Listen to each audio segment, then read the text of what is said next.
Chuggalos! Welcome to episode 247 of the Brew Crew podcast. If you guys follow us on Facebook, awesome. If you don't, please go ahead and find us on Facebook at Brew Crew Podcast and get all the updates.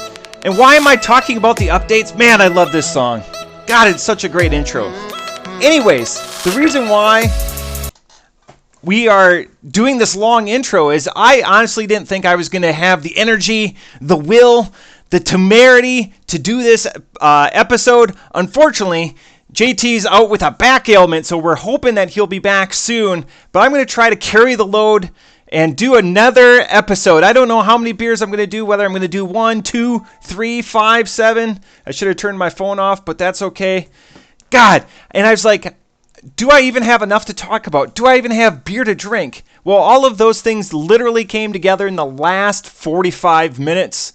Thanks to Chuggalo Dave and Chuggalo Emmanuel and Chuggalo Steph saying you can do it, because originally I was like, I'll just do a short, I'll do one beer.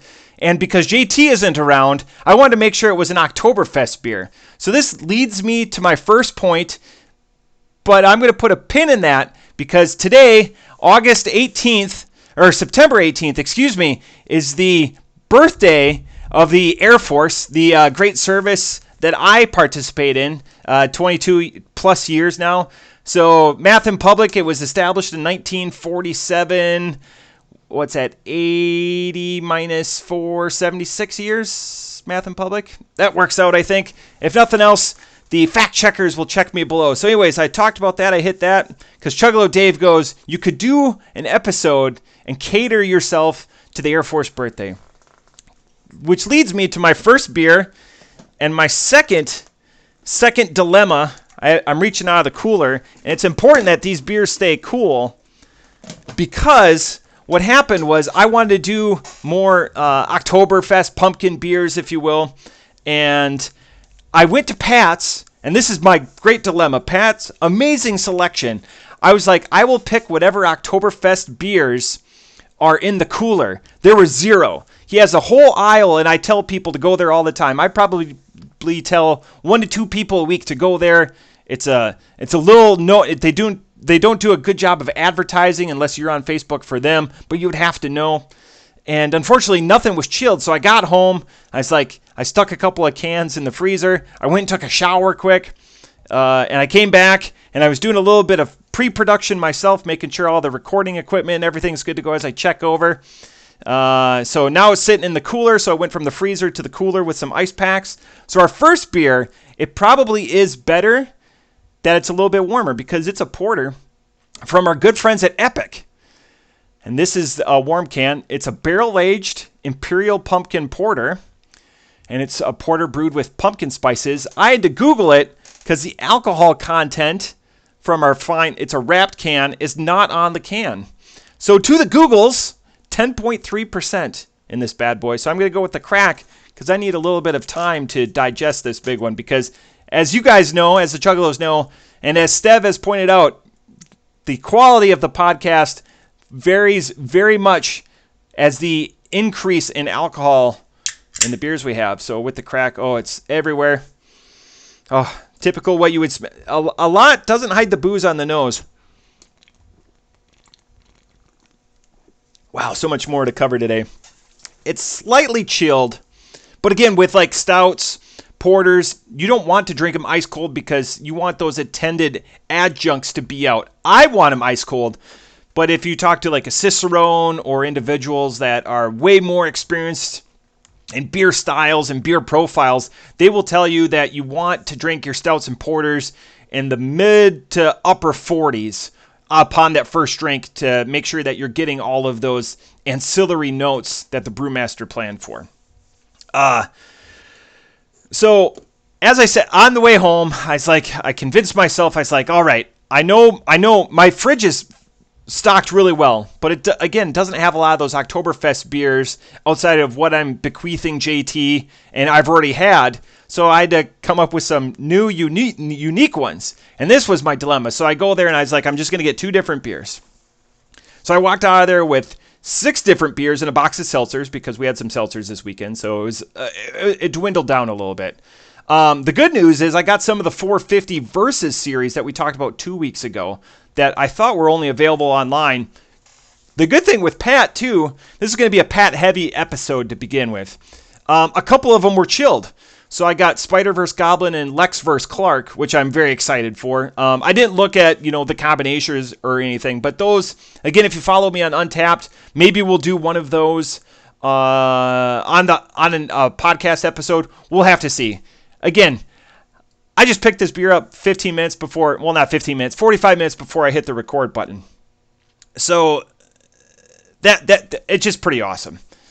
Another good news that I want to share, and that the jubilation and the elation, hopefully that's coming across, is it's actually my work anniversary. I've been at my place of employment 6 years today.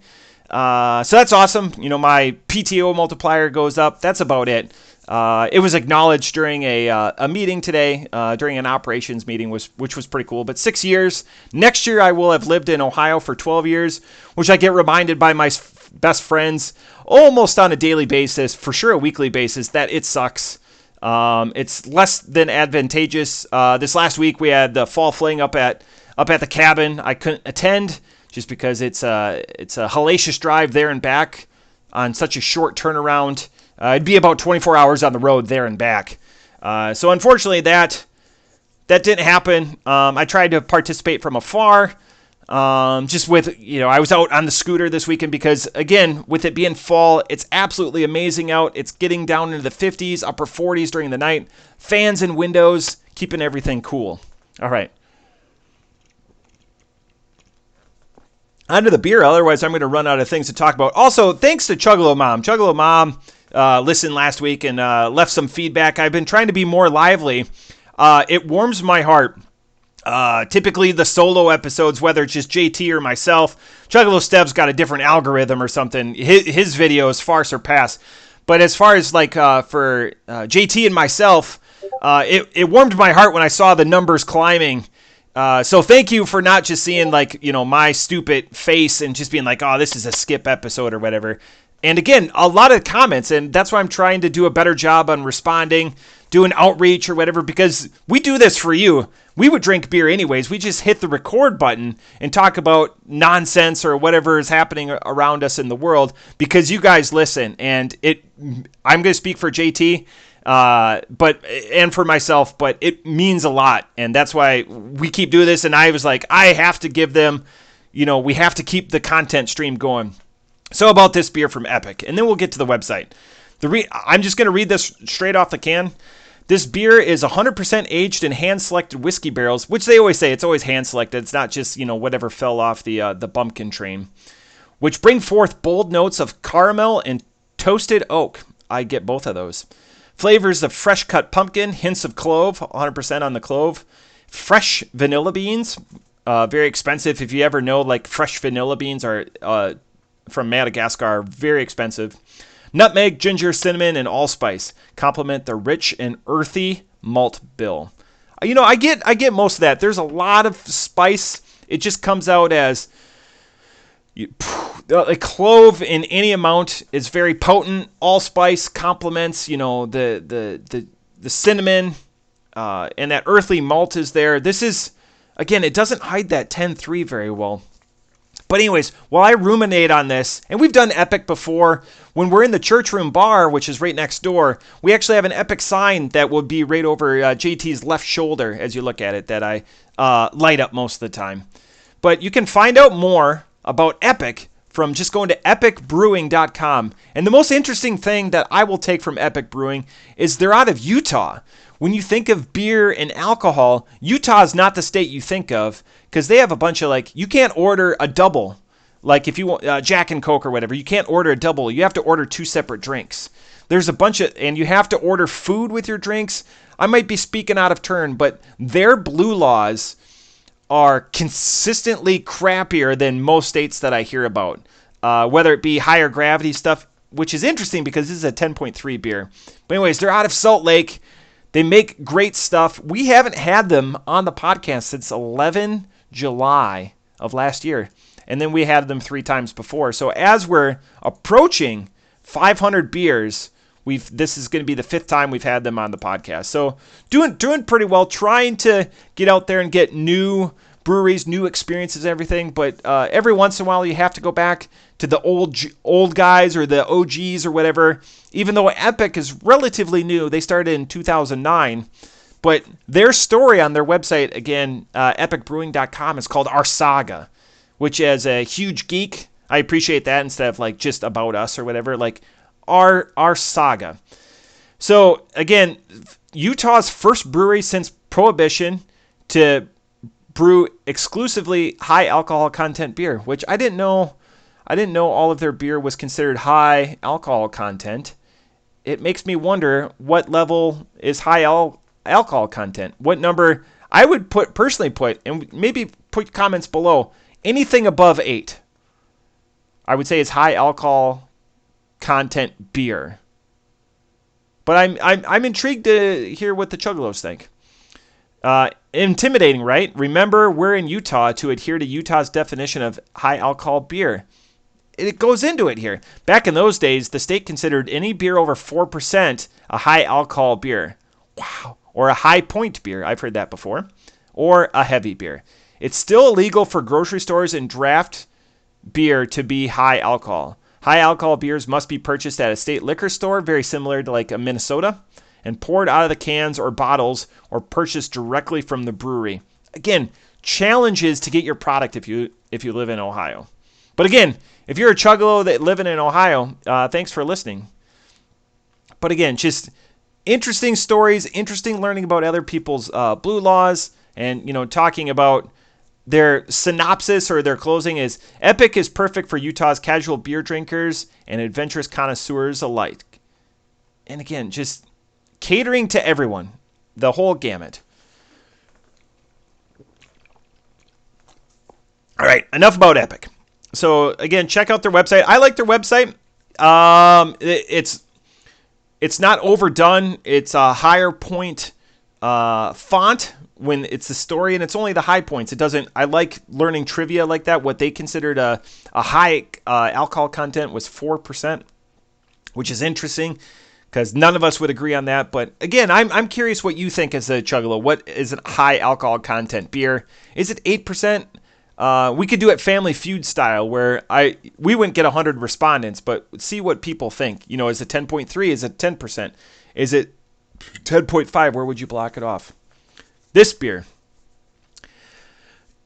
I was hoping that as it warmed up a little bit, some of the finer points would come out a little bit. Still that clove, still that allspice, a little bit of the cinnamon. I'm not getting the heat. Typically cinnamon in dry quantities, even, you get a little bit, it opens up other notes.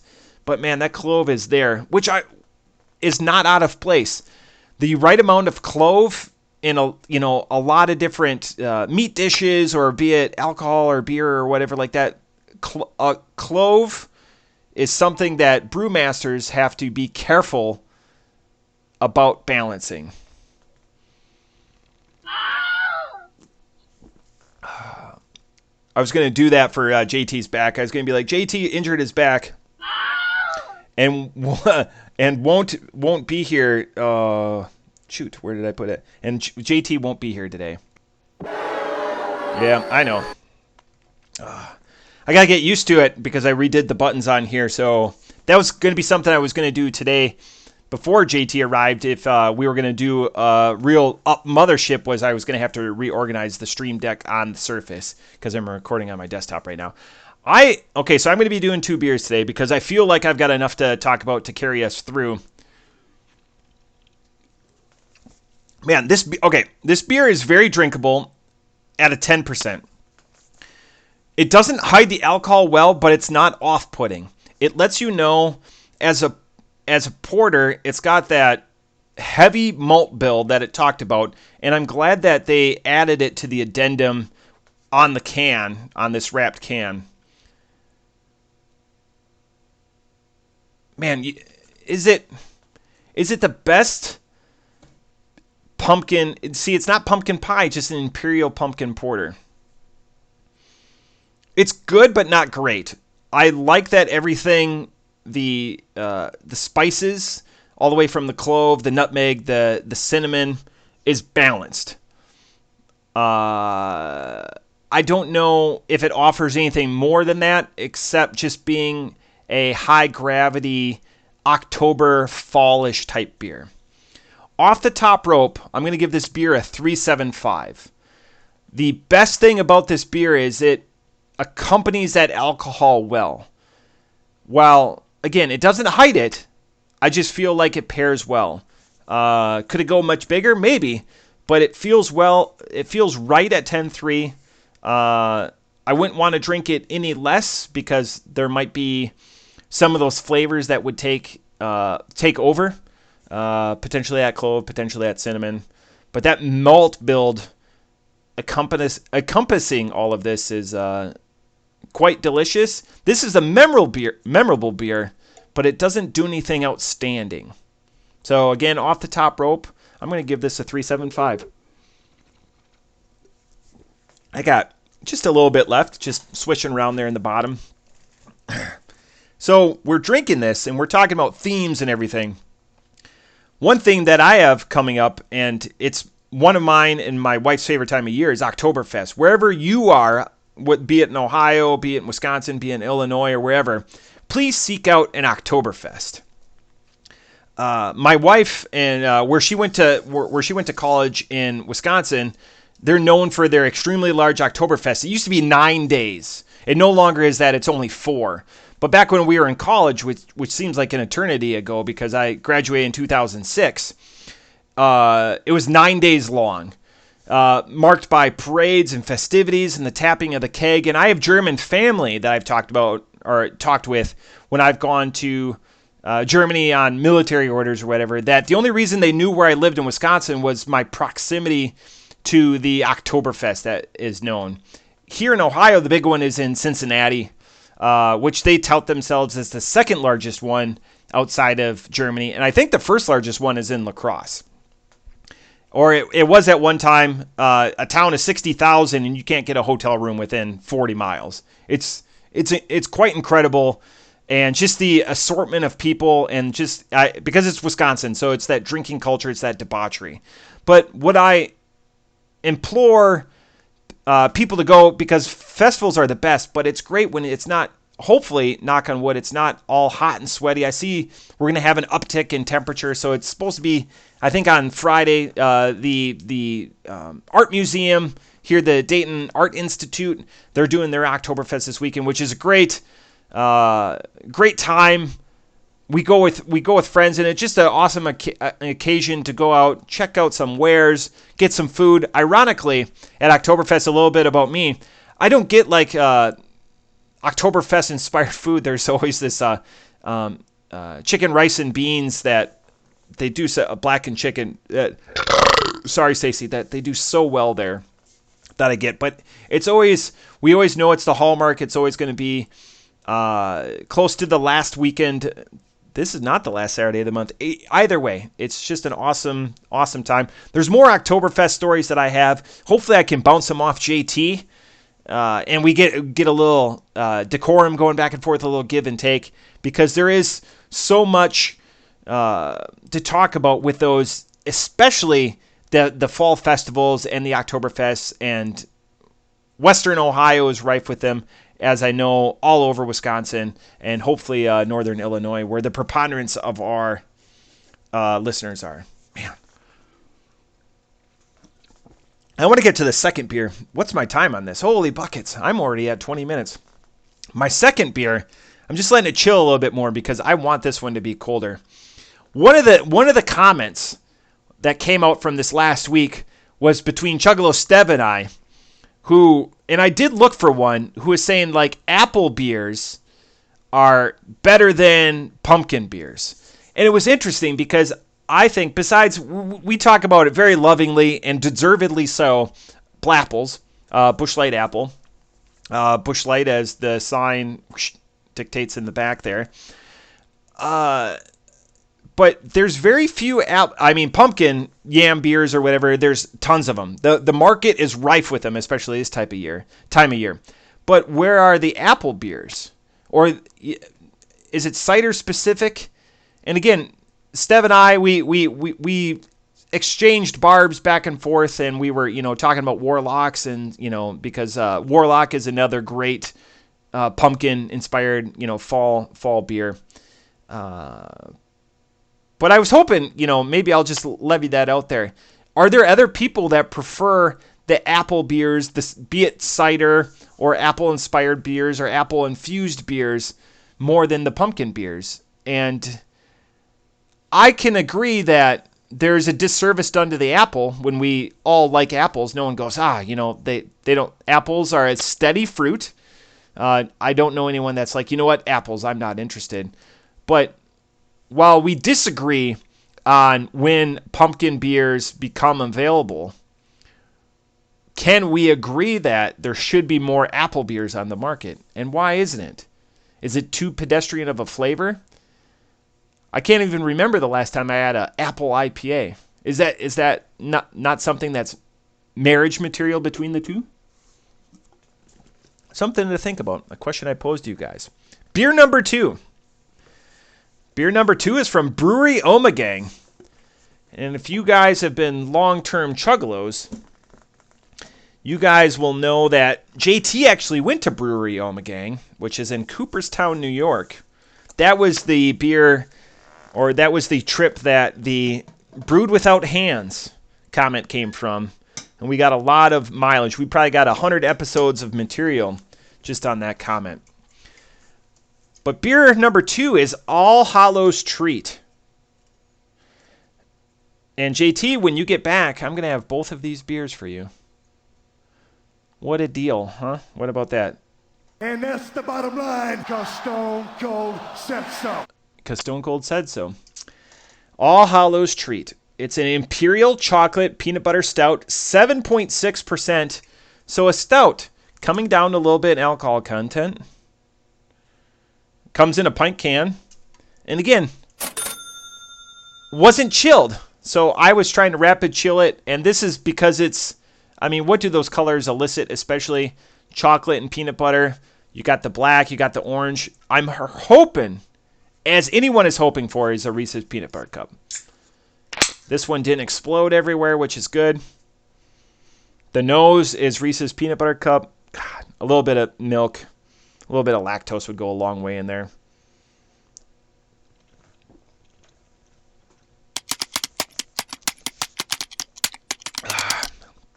Man, that is interesting. I gotta just write down my scores for the first beer so I don't forget. Okay, I can tell you this beer is already going to be better. So that's going to be a little bit of a spoiler alert.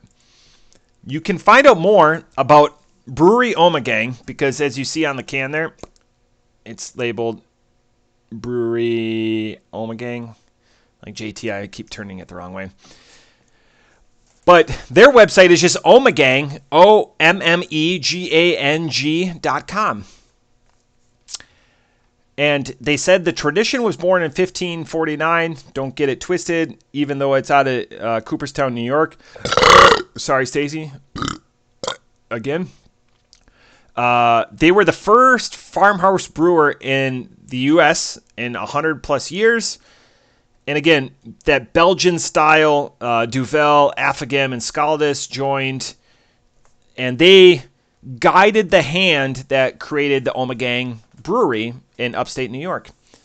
And again, they transferred in the Susquehanna River Valley, so upstate New York, 140-acre hop farm into Brewery Omagang. And their first beers were the Abbey Double, 8.5, Trappist style. Again, having the Belgians, especially when you start getting into the farmhouse and Trappist style beers. Go to the experts. Go to where beer originated in the Low Countries and Belgium. And they ponder the profound. And it's crazy.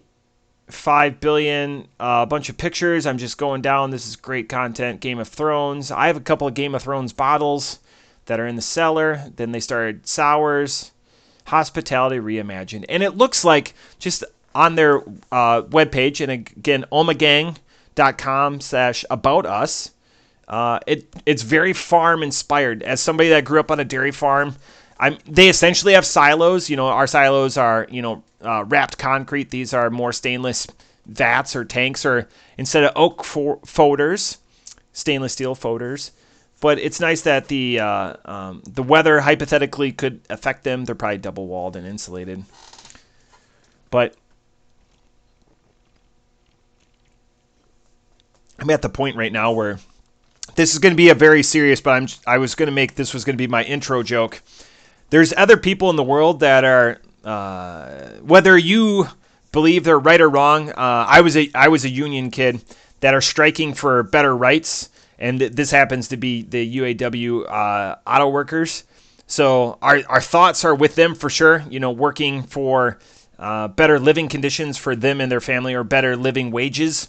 But we don't strike on the podcast. That was going to be a joke I should have developed a little bit more if I put a little bit more pre-production into the podcast. But anyways, an outshout to all the auto workers out there for the big three that are sticking by their guns and hoping for negotiations from the CEOs and from the brass for those companies. And again, well, the news is doing them a service on advertising their asks, their requests, their negotiating points.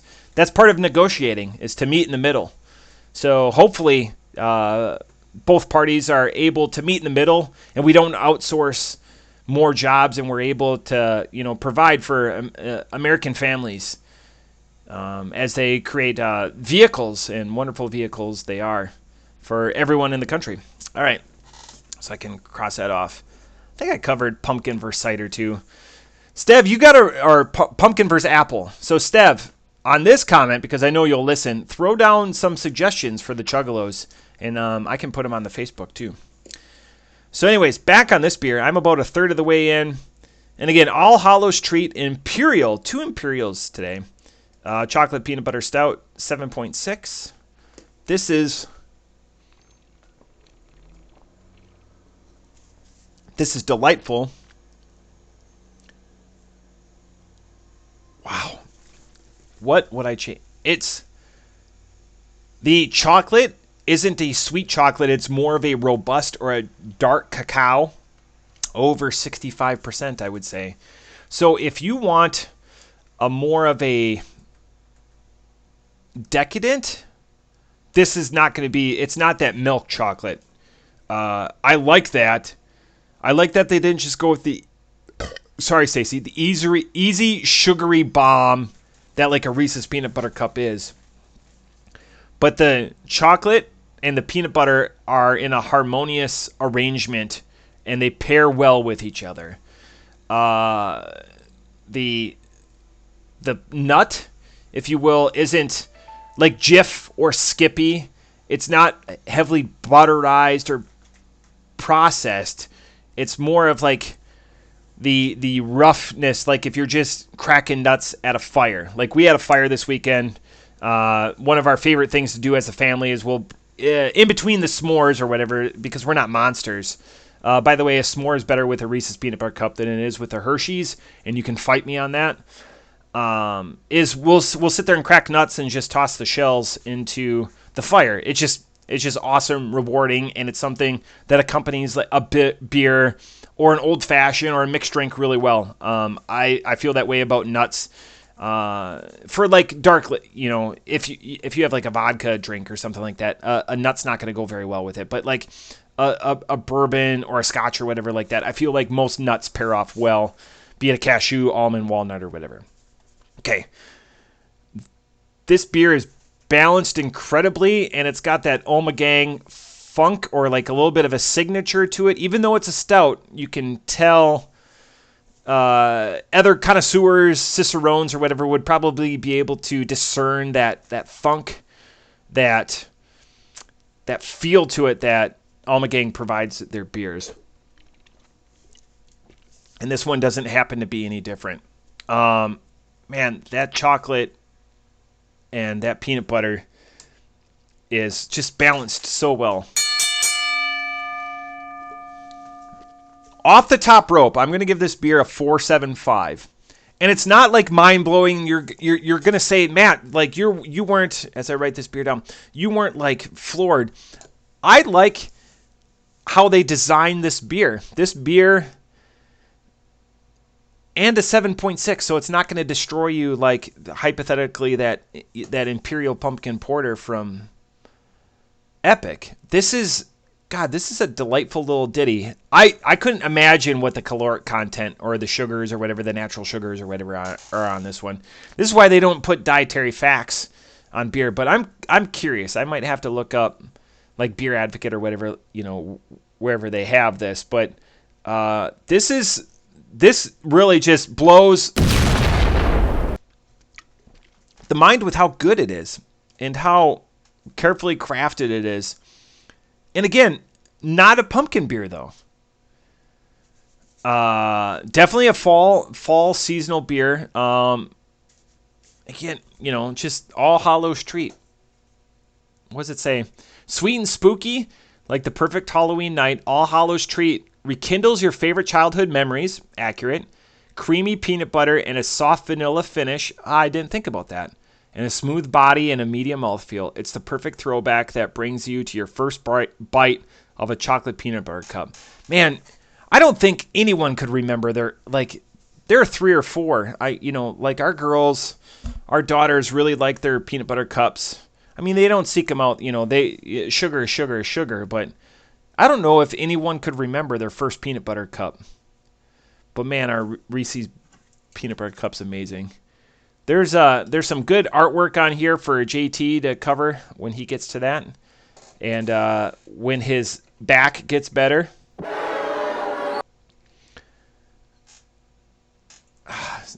Still amazing stuff.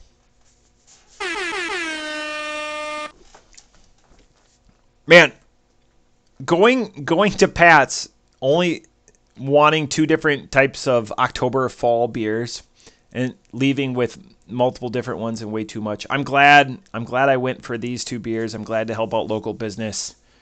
I'm specifically glad for this one.